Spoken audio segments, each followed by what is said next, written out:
ভালো করে বলো না কেন কেন বলেন না বাড়ি নিচে গই এই হ্যাঁ কথা হবে। আসসালামু আলাইকুম।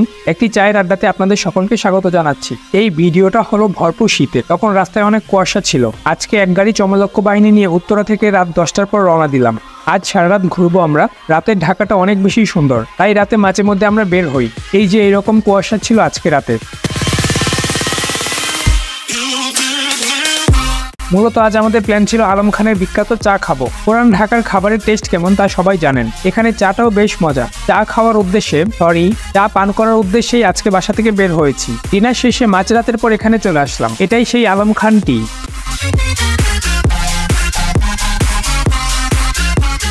এই কাজী আলাউদ্দিন রোডটা খাবারের জন্য বিখ্যাত। ঢাকায় থাকেন অথচ এই নাজিরা বাজার আসেন নাই এমন মানুষ হয়তো পাওয়া যাবে না। আর যদি কেউ এখনো খেতে নাজিরা বাজার আসেন নাই এমন কেউ থেকে থাকেন তাহলে কমেন্ট করেন, আপনাদেরকে একটু দেখি।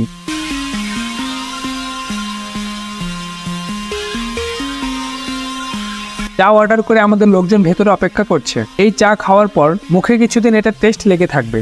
এখানে দুধ চিনি দিয়ে আগেই চা রেডি করা থাকে, এমন পরিমাণ মতো থাকে আপনার কম বেশি মনেই হবে না। এই বড় পাতিলে চা করা হয়।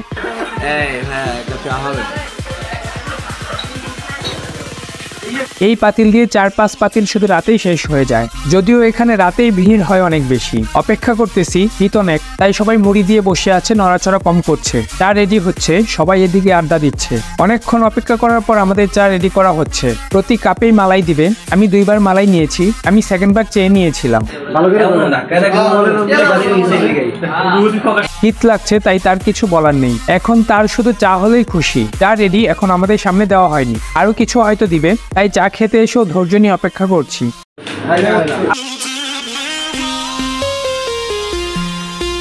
অনেকক্ষণ বসার পর চা চলে আসলো। এখানে আরো অনেক চায়ের দোকান আছে, সব দোকানের চাই খুব মজা। প্রায় সবার টেস্টই একই রকম বলা যায়, তবে এই দোকানে মানুষ বেশি আসে। এই যে এই দোকান নিয়ে একটা হাইপ উঠে গেছে, তাই মানুষ বেশি।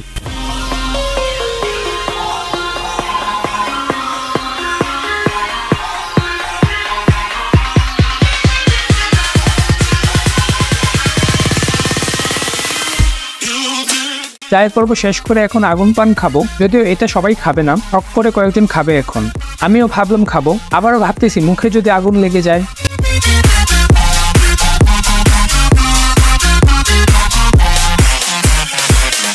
তবে ভয় নেই, পানটা মুখে দেওয়ার আগেই পান বিক্রেতা চাপ দিয়ে আগুন নিভিয়ে দিবে। পান রেডি করা হচ্ছে। পানে অনেক কিছুই দেওয়া হয়, অনেক রকম মশলা, মিষ্টি, জর্দা, খেজুর। আমি ছেলেটাকে বললাম, ভাই বেশি কিছু দিও না, আবার খেয়ে পড়ে না অজ্ঞান হয়ে রাস্তায় পড়ে থাকি। এত কিছু দিচ্ছে তা দেখেই এমন ভাবনা আসলো।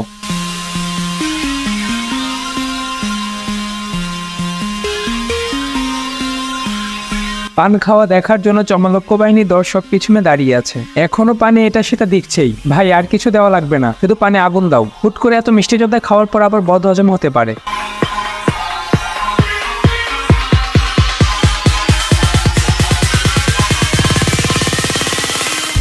অবশেষে 2-3 রকমের স্প্রে করে পানে আগুন জ্বালিয়ে দিল। এখন আগুন খাওয়া হবে। বেইলি রোডের পুরো আগুন ঢুকে যা পেটে। পানটা নড়াচড়া করতে করতে মুখে দিয়ে দিল। পান খাওয়া শেষ, রাতও শেষ। ফজরে আজান দিচ্ছিল। এখন সবাই বাসায় ফিরবো। সবাই সুস্থ থাকুন। আবারও নতুন কোনো এক জায়গায় দেখা হবে। পেজটি ফলো করে রাখবেন। আর যারা ইউটিউব থেকে দেখছেন তারা চ্যানেলটি সাবস্ক্রাইব করুন। এই ভিডিওতে লাইক, কমেন্ট, শেয়ার করতে ভুলবেন না। আল্লাহ হাফেজ। Follow and subscribe, please.